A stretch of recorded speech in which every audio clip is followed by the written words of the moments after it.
do Centro de Saúde, né, que está aí em mobilização pelo cumprimento do piso, não é isso? Tivemos aqui ontem manifestação aqui em Caicó, tivemos em outros municípios do nosso estado.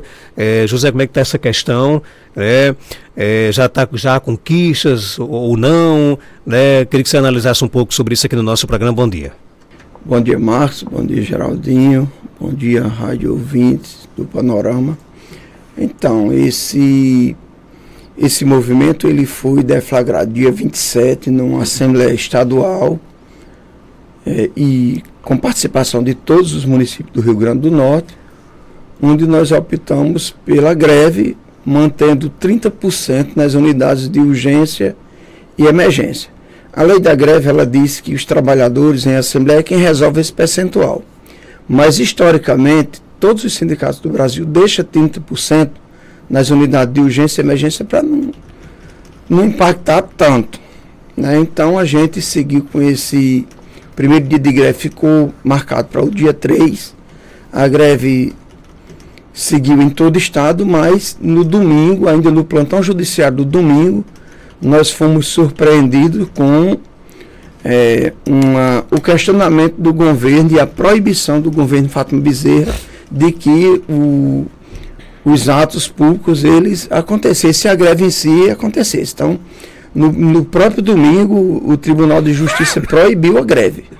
Mas, como nós não tínhamos sido notificados, nós mantivemos todos os atos, né? Isso é histórico no Rio Grande do Norte, né? Uma assembleia ser proibida antes mesmo de ser deflagrada, né? Mas é assim que o governo e o tribunal atacam os trabalhadores, né? Porque nós estamos com a luta de mais de 30 anos para a implantação desse piso da enfermagem. Agora, depois dessa pandemia, a categoria ela teve mais visibilidade.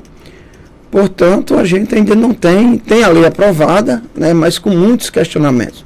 Os prefeitos de todo o Brasil, eles foram ao tribunal fazer esses questionamentos, porque quando o estudo que foi feito pelo Ministério da Saúde, o estudo financeiro, ele foi feito com base na RAIS e no CENES, né, onde tem o cadastro de todos os profissionais. Porém, nessas bases de dados não tem como se calcular o impacto financeiro.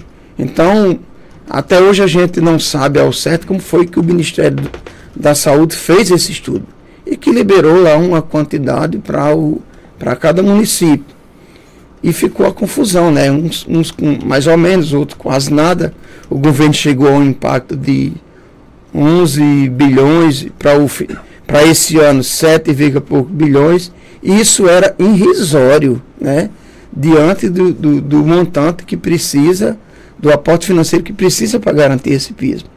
Então houveram muitos questionamentos. O Ministério da Saúde, a princípio, recebeu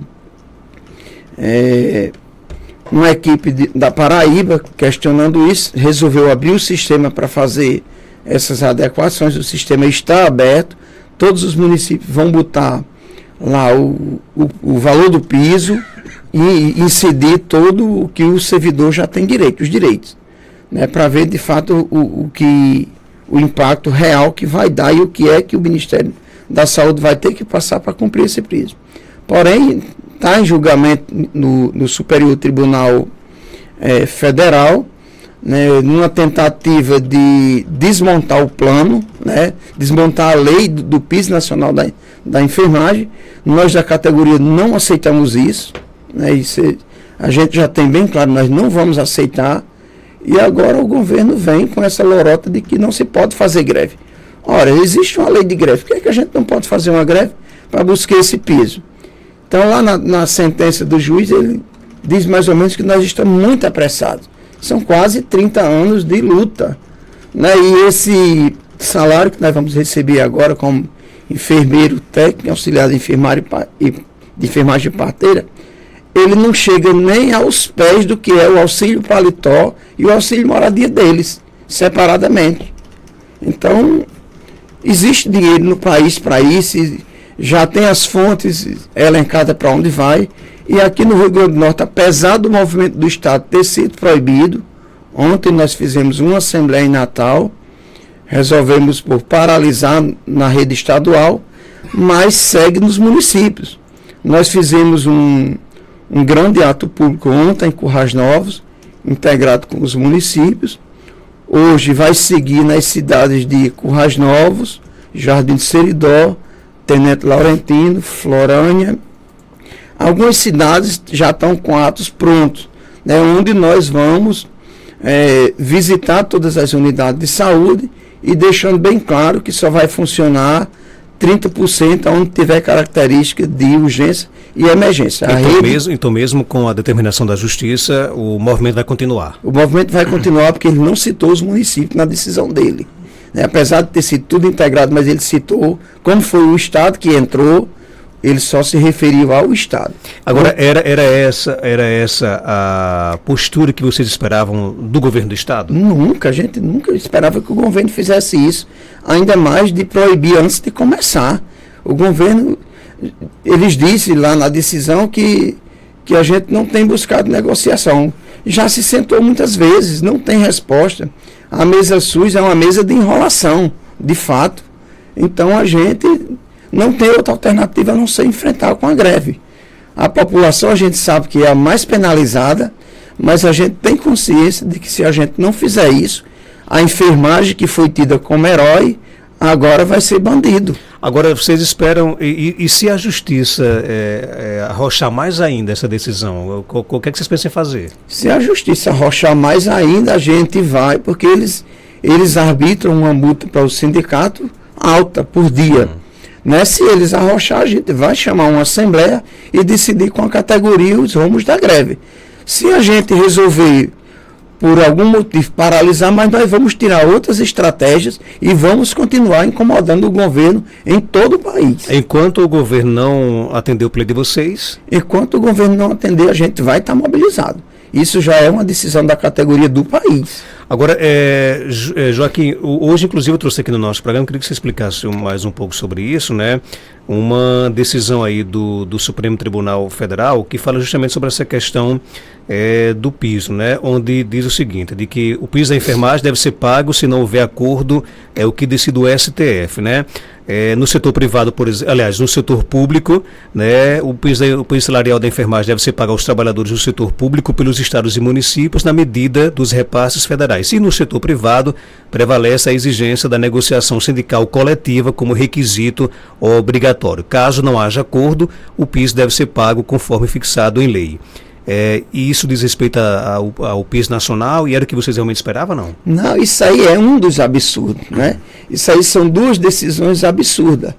A lei do piso, quando ela foi aprovada, ela trouxe um limite de 40 horas. Porém, no dia seguinte, a enfermagem já questionou isso. Não tem que ter 40 horas, porque a enfermagem ela trabalha 20, 30 e 44. Então, isso são decisões que os ministros por fora da lei estão fazendo, né? A lei não diz nada disso. A lei diz que tem que pagar sobre 30 horas, quem trabalhar mais vai receber proporcional. Isso é o que a lei diz. Mas eles vêm mudando e, por exemplo, eles dizem assim que paga no teto do que foi destinado para o município. Se o município recebeu 200 mil, ele vai pagar só naquela referência de 200 mil, é o que ele recebeu. E isso não atende ao que os anseios da enfermagem. A enfermagem quer que seja pago de acordo com o que foi a lei, né? A lei que garantiu o piso. Então, já no setor privado, aqueles que atendem 60% da demanda SUS, eles vão ter direito também, porém o tribunal está arbitrando aí que seja o legislado sobre o julgado, ou seja, eu faço um acordo com o patrão e ele vai dizer o que é que ele pode pagar. Não pode ser assim, a lei tem que ser cumprida do jeito que ela está lá, porque desse jeito fica impossível, especialmente a gente sabe que o setor privado que é difícil, né, pagar o que eles quiserem, demitir na hora que eles quiserem, dizendo que não tem condições de pagar. Foram os setores durante a pandemia que mais lucraram. É um setor de ricos esse aí. E que esse povo do tribunal, eles fazem parte desse setor. Eles são donos de hospitais, donos de grandes clínicas, donos de grandes faculdades. Altas regalias também, claro, né? Claro.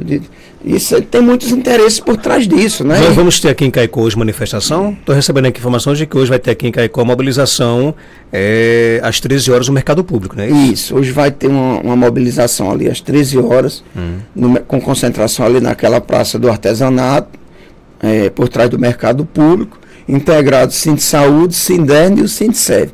Os 3 sindicatos, né? Nós vamos fazer essa mobilização aqui em Caicó, ao passo que também vai ter em outros municípios.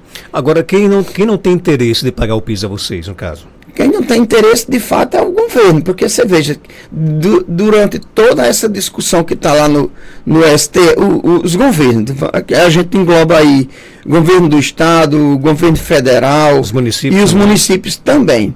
Né? Alguns municípios demonstram interesse, isso precisa ser dito. Né? Nós já fomos a vários municípios, mas eles ficam sempre esperando que esse dinheiro chegue para pagar. Né? Então, a gente vê que tem corpo mole do presidente da República, que até agora não se pronunciou, da ministra da Saúde, que não se pronunciou, ninguém vem se pronunciando, esperando que o tribunal dê a facada final. A categoria da enfermagem de todo o país não aceita isso. Inclusive os atos ontem em Brasília, que teve um potiguar lá, que foi inclusive preso, né, lá nas manifestações pacíficas que estão ocorrendo em Brasília. Eu ainda não sei ao certo quem é o Marcos, que eu já vi ontem na imprensa, mas como eu cheguei muito cansado, não sei direito quem é, mas foi preso. Um potiguar chamado Marcos. Um potiguar aqui de Natal. Sim, na manifestação em Brasília. Na manifestação de Brasília, né? Então, foi pedido apoio do Ministério da Saúde para liberar esse rapaz, que eu ainda não sei dizer com certeza quem é, mas já sei que foi do Rio Grande do Norte. Né? As manifestações, elas tinham 95% de mulheres, né? E teve que fazer esse enfrentamento com a polícia, e isso está assim em todo o país. Ok, então, boa sorte para vocês, tomara que realmente vocês tenham sucesso, porque como você mesmo disse, na pandemia vocês eram heróis. Isso. Todo mundo aplaudia o trabalho dos profissionais da enfermagem, da saúde, né, sacrificando, arriscando a vida. Aí agora, quando querem uma melhoria salarial, né, um direito que inclusive vocês têm, né, aí começa a colocar as dificuldades, né? Muitos perderam a vida para ajudar a população. A grande maioria. No meu setor, por exemplo, morreu colegas. Eu tive que me afastar, fiquei afastado 2 anos. Quando eu tomei a segunda dose da vacina, o governo me obrigou a voltar. Aí eu entrei com aposentadoria. Hoje eu estou aposentado, porque eu ia morrer também. Eu vim ter a Covid agora recente, já tem 3, 4 meses, quase que eu morri. Imagine naquela época que ninguém sabia lidar. Agora, o setor privado também coloca dificuldade de pagar o piso ou não? Ou é menor? É quem mais coloca, né? Quem mais coloca dificuldade. Eles alegam que não tem dinheiro para isso. E a gente sabe que tem, né? Sabe que tem. E, de fato, só algumas instituições privadas pagam certinho. Outras, é aquela agonia. Os profissionais precisam, não tem como não trabalhar para sustentar as suas famílias e se submetem. Mas o que está arbitrado é que a gente quer que a lei seja cumprida. Inclusive a lei de greve, né, que vem sendo descumprida pelas autoridades do judiciário. O ouvinte coloca aqui o seguinte: a população não pode ser prejudicada, eles, no caso, os enfermeiros já recebem o salário do mês. Uma coisa não tem nada a ver com a outra coisa. Como é que você recebe essa crítica do ouvinte? Não, o ouvinte, de fato, ele tem razão. Mas você veja bem, Marcos, o governo era quem era para resolver esse impasse. Se não resolve, a categoria tem que fazer uma mobilização para tentar impactar e resolver. Nós estamos, toda a categoria, fazendo uma operação para tentar atender minimamente a população. A gente recebe, mas na hora que a gente paralisa, o nosso salário ele pode ser descontado. Geralmente eles botam falta. Então é um enfrentamento de fato. E assim, convenhamos, com raríssimas exceções, o servidor ele quer trabalhar e quer receber e não quer fazer greve. A greve é a última instância. Isso, a greve é a greve é a última opção. Já tem, sei lá, mais de 1 ano que a gente vem nessa peleja. Agora a lei foi acho que de agosto para cá, isso não se resolveu, que tinha 30 dias a lei, dizia que em 30 dias tinha que ser implantado. Os 30% permanecem. Os 30% permanecem para atender as unidades de urgência e emergência. Agora, os serviços de UBS, por exemplo, vai continuar funcionando sem a equipe de enfermagem. Nós não vamos fechar nenhum posto de atendimento. Lá vai continuar o médico, lá vai continuar o recepcionista, lá vai continuar o dentista, o pessoal, as outras equipes, menos a enfermagem, menos o enfermeiro, o técnico e o auxiliar. O outro ouvinte aqui pergunta, Marcos, não seria melhor se ao invés de paralisar serviços para assim registro dos atendimentos de vacina, isso seria prejuízo para o governo, não para o cidadão? Deu para entender aqui? Deu. Então, esses serviços de vacina, por exemplo, tem vacinas que, digamos que tenha duas equipes de vacina. Então, sai uma, fica uma para atender aquelas vacinas que não podem deixar de ser feitas, tipo a BCG, por exemplo, que precisa ser feita. Então, vai ter gente nesses postos para atender essas demandas que não podem faltar. Ok, Joaquim, obrigado pela sua participação. Algo mais a acrescentar? Pode ficar à vontade. Não, a gente só agradece aqui o espaço, né, e para dizer à população que a gente precisa desse apoio da população para resolver o mais breve possível esses impasses, porque assim, o governo não resolve, a categoria tem que se movimentar, e nós não temos outra alternativa a não ser enfrentar uma greve que não é o nosso desejo. 7h11, conversei com José